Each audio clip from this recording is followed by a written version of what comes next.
Hello दोस्तों। आज वो दिन आ गया है जो आप लोग बरसों से इंतजार कर रहे थे। मेरा मतलब है कि आप लोग बहुत दिनों से इंतजार कर रहे थे कि मैराथन की क्लास अभी सर कब लेकर के आएंगे।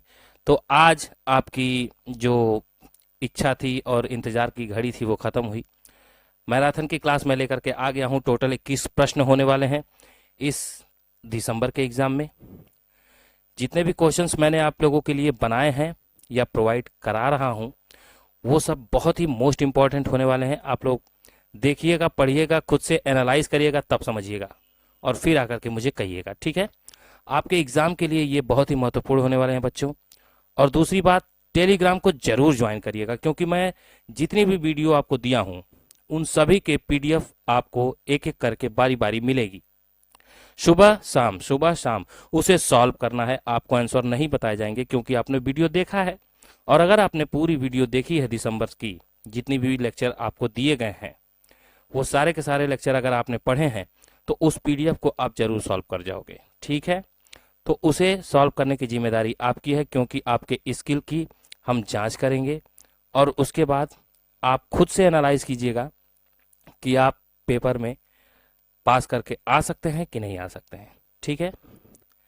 तो चलिए अब बिना समय गंवाए शुरू करते हैं आज का ये सेशन। जो लोग भी चैनल को लाइक और सब्सक्राइब नहीं किए प्लीज़ लाइक और सब्सक्राइब कर दीजिएगा, साथ ही साथ बेल आइकन की घंटी को भी प्रेस कर दीजिएगा। तो चलिए मैं विराज शुरू करता हूँ आज का ये मैराथन की क्लास। आज का पहला क्वेश्चन देखते हैं क्या कहता है।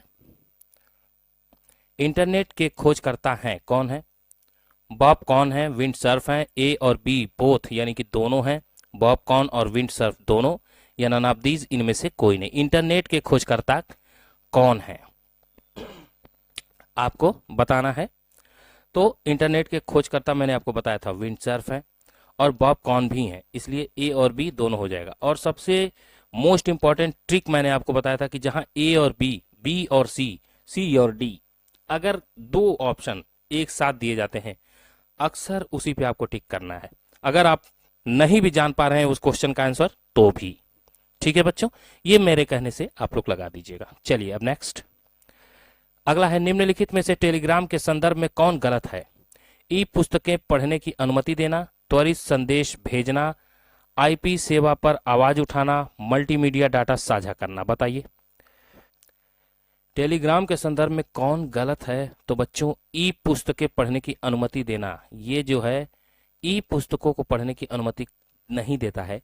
त्वरित संदेश भेजने की अनुमति देता है, आईपी सेवा पर आवाज उठाने की संदेश अनुमति देता है, मल्टीमीडिया साझा करने की अनुमति देता है, लेकिन ई पुस्तकों को पढ़ने की अनुमति टेलीग्राम पे नहीं दी जाती। इसलिए option A is the right answer. चलिए ध्यान दीजिएगा।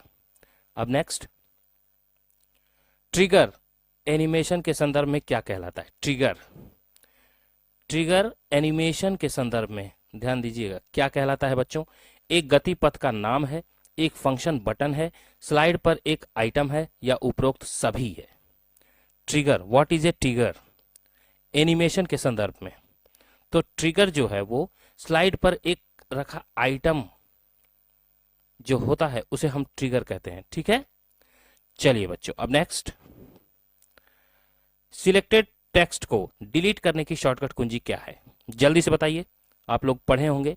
सिलेक्टेड टेक्स्ट है, ठीक है, मान लीजिए सिलेक्ट कर लिया है टेक्स्ट को, तो उसे डिलीट करने की शॉर्टकट कुंजी क्या है? बैक स्पेस है, डिलीट है, ए एंड बी दोनों है, या नन ऑफ दीज इनमें से कोई नहीं। जल्दी से बताइए। अगर आपने सेलेक्ट कर लिया है तो मैंने कहा था आंख मूंद करके, बंद करके, चाहे जैसे ए और बी दोनों लगा दीजिएगा। दो ऑप्शन जहां दिखे, बैक स्पेस और डिलीट, दोनों से ये डिलीट हो जाएंगे। चलिए अब नेक्स्ट, जीमेल में अधिकतम कितने एमबी की फाइल भेज सकते हैं? जल्दी से बताइए।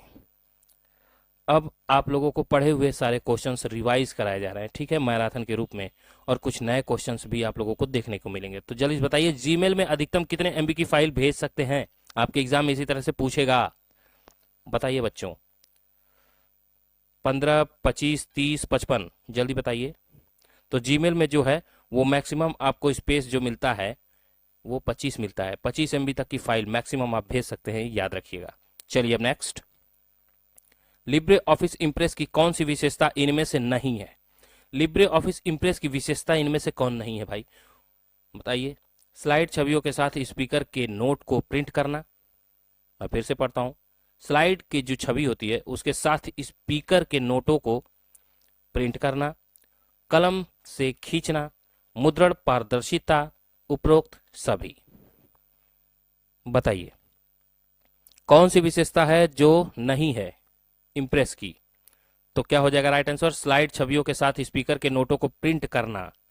ठीक है, यही जो है इम्प्रेस का काम नहीं होता है, बाकी सब होता है। कलम से खींचने का काम इम्प्रेस में हो जाता है, मुद्रण पारदर्शिता भी हो जाती है। ठीक है बच्चों, चलिए अब नेक्स्ट अगला क्वेश्चन है, कौन सा प्रोटोकॉल है जिसमें ईमेल के ऑडियो वीडियो को अटैचमेंट के साथ भेजा जा सकता है?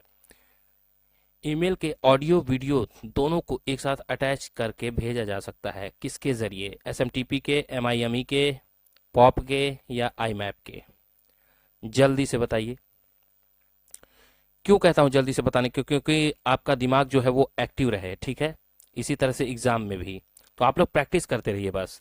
तो एमआईएमई के द्वारा, ठीक है ना, ऑडियो और वीडियो को अटैच करके भेजा जा सकता है ईमेल में। चलिए अब नेक्स्ट, लिब्रे ऑफिस कैल्क में कॉलम की चौड़ाई अधिकतम कितनी होती है? जल्दी से बताइए। लिब्रे ऑफिस कैल्क में कॉलम की चौड़ाई पूछा है, ठीक है, अधिकतम कितनी होती है? 100, 300, 200 या नन ऑफ दीज, इनमें से कोई नहीं। तो कैल्क में जो कॉलम की चौड़ाई होती है बच्चों वो होती है 100।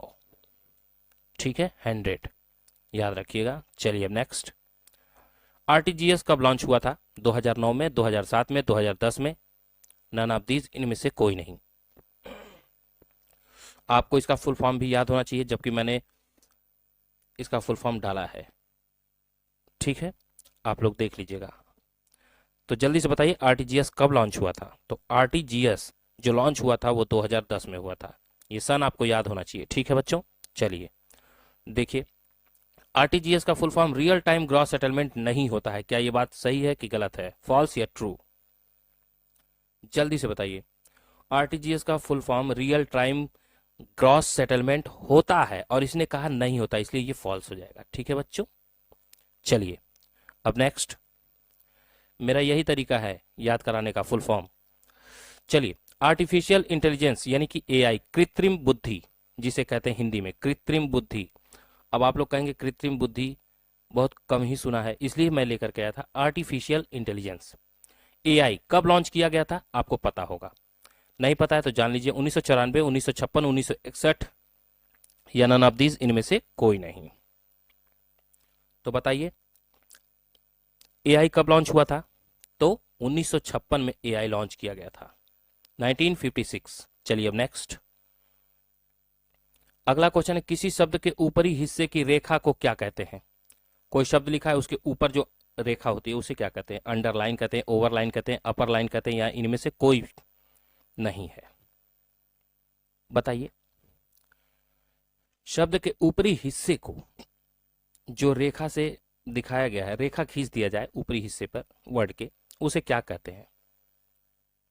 तो उसे बच्चों ओवरलाइन ही तो कहते हैं। ठीक है, नीचे होगा तो अंडरलाइन, ठीक है ना, लेकिन उसे अपर लाइन नहीं कहते हैं। चलिए अब नेक्स्ट, स्क्रीन पर प्रदर्शित एकल बिंदु को क्या कहा जाता है? स्क्रीन पर प्रदर्शित एकल बिंदु को इमेज, पिक्चर, पिक्सल, फोटो क्या कहते हैं? तो जो स्क्रीन पर प्रदर्शित एकल बिंदु होता है उसे हम पिक्सल कहते हैं बच्चों, ना कि इमेज कहते हैं, फोटो कहते हैं, ठीक है, और ना ही पिक्चर कहते हैं, उसे पिक्सल के रूप में जानते हैं। चलिए अब नेक्स्ट, एक नेटवर्क में बैंडविड्थ का क्या अर्थ होता है? बैंडविड्थ ध्यान दीजिएगा, कम्युनिकेशन चैनल की ट्रांसमिशन क्षमता होती है, नेटवर्क से कनेक्शन कंप्यूटर का जुड़ना होता है, या कंप्यूटर में पोर्ट नहीं होना होता है, या उपरोक्त सभी? तो सही मायने में देखा जाए तो बैंडविड्थ जो नेटवर्क होता है वो होता क्या है, आपसे यही पूछ रहा है। तो बैंडविड्थ जो नेटवर्क होता है वो कम्युनिकेशन चैनल की ट्रांसमिशन क्षमता को बढ़ाने का काम करता है। ठीक है ना बच्चों, कम्युनिकेशन चैनल की ट्रांसमिशन क्षमता को बढ़ाने का काम करता है। ठीक है, चलिए अब नेक्स्ट, वर्चुअल रियलिटी का भाग इनमें से कौन नहीं है? वर्चुअल, एक होता है रियल, एक होता है इमेजिनरी, उसी तरह से एक वर्चुअल होता है। ठीक है, तो वर्चुअल रियलिटी का भाग इनमें से कौन नहीं है? ऑग्यूमेंटेशन, कम्युनिकेशन, आइडेंटिफिकेशन या नन ऑफ दीज, इनमें से कोई नहीं। तो वर्चुअल रियलिटी का भाग इनमें से कौन नहीं है? तो देखिए ऑगमेंटेशन नहीं है। ठीक है बच्चों, कौन नहीं है? ऑगमेंटेशन। चलिए अब नेक्स्ट अगला क्वेश्चन है, किस कंप्यूटर इनपुट डिवाइस का उपयोग वीडियो कॉन्फ्रेंस को क्षमता बनाने के लिए किया जाता है? किस कंप्यूटर इनपुट डिवाइस का उपयोग वीडियो कॉन्फ्रेंस को सक्षम बनाने के लिए किया जाता है? अगर आप वीडियो कॉन्फ्रेंस कर रहे हैं तो उसे सक्षम बनाए रखने के लिए किसकी जरूरत पड़ती है? उस इनपुट डिवाइस का ये नाम पूछ रहा है। ठीक है, वेब कैम होता है, फ्लैश लाइट होता है, डिजिटल कैमरा होता है, पेन कैम यानी कि पेन कैमरा होता है। बताइए तो वो कौन सा इनपुट डिवाइस है जो वीडियो कॉन्फ्रेंसिंग में उपयोग किया जाता है? तो वेब कैम। ठीक है ना बच्चों, वेब कैम की जरूरत पड़ती है वीडियो कॉन्फ्रेंसिंग में। चलिए अब नेक्स्ट, वैसे इतना कठिन क्वेश्चन नहीं है ये। निम्नलिखित में से किस कमांड का उपयोग स्पेसिंग के लिए टूल बार में किया जाता है? ध्यान दीजिएगा, किस कमांड का उपयोग स्पेसिंग के लिए टूल बार में? Page spacing, line spacing, word spacing या नन ऑफ दीज, इनमें से कोई नहीं। बताइए तो page spacing, line spacing, word spacing. बताइए स्पेसिंग के लिए टूल बार में जो यूज होता है वो किसका होता है? लाइन स्पेसिंग का बच्चों। ठीक है ना, ध्यान दीजिएगा। चलिए अब नेक्स्ट अगला क्वेश्चन है, लिब्रे ऑफिस कैल्क में सेल एडिट करने की शॉर्टकट कुंजी क्या है? सेल को आपको एडिट करना है, ठीक है, उसमें फिर से हमको लिखना है, बदलना है, एडिट करना है, तो किसका उपयोग करते हैं? किस फंक्शन की का? F4, F2, F6, F9। तो फंक्शन F2 का योग काम होता है, वो सेल को एडिट करना होता है। ठीक है, F2 का यूज हम करते हैं एडिट करने के लिए। चलिए अब नेक्स्ट अगला क्वेश्चन है, लिब्रे ऑफिस इंप्रेस में पेज ओरिएंटेशन कौन सा होता है? अब पूछ रहा है इंप्रेस में पेज ओरिएंटेशन इनमें से कौन कहलाता है? लैंडस्केप कहलाता है, पोर्ट्रेट कहलाता है, हॉरिजेंटल कहलाता है या वर्टिकल कहलाता है? बताइए इंप्रेस में जो पेज ओरिएंटेशन होता है वो क्या कहलाता है? तो लैंडस्केप कहलाता है बच्चों। क्या कहलाता है? लैंडस्केप। चलिए अब नेक्स्ट, इंस्टाग्राम पर अधिकतम कितने सेकंड की वीडियो अपलोड की जा सकती है? बताइए, very very most important question है, बहुत से लोग नहीं जानते होंगे। इंस्टाग्राम पर अधिकतम कितने सेकंड की वीडियो अपलोड की जा सकती है? 40 सेकंड, 50 सेकंड, 60 सेकंड, 90 सेकंड? बताइए तो इंस्टाग्राम पे 60 सेकंड यानी कि 1 मिनट तक की वीडियो अपलोड की जा सकती है। ठीक है, अधिकतम। चलिए अब नेक्स्ट अगला है, निम्नलिखित में से कौन सी भाषा का उपयोग कंप्यूटर में नहीं किया जा सकता है? कंप्यूटर कौन सी भाषा नहीं जानता, एक्सेप्ट नहीं करता? Medium level language, high level language, low level language, none of these, इनमें से कोई नहीं। तो ये आपको होमवर्क में देता हूं। ठीक है तो बताने वाला क्वेश्चन, लेकिन आप लोगों को कई बार बता चुका हूं। तो इसका आंसर आप मुझे कमेंट बॉक्स में देंगे ताकि मुझे पता चले कि कितने बच्चे मेहनत करते हैं और कितनी लगन से करते हैं, उनका एग्ज़ाम कैसा जाएगा कैसा नहीं जाएगा। जो लोग पढ़ेंगे उनके लिए मेरे दिल से दुआ है कि वो लोग बहुत अच्छे से पास करें, क्योंकि बिना पढ़ाई के बच्चों कुछ भी हासिल नहीं होने वाला, बिना मेहनत के कुछ भी आप नहीं पा सकते। ठीक है ना, तो बस आज की वीडियो में इतना ही था। मैं अविराज अगली वीडियो में अच्छे अच्छे क्वेश्चंस लेकर के फिर से मिलूंगा। तब तक के लिए मुझे इजाज़त दीजिए। तब तक के लिए जय हिंद, जय भारत।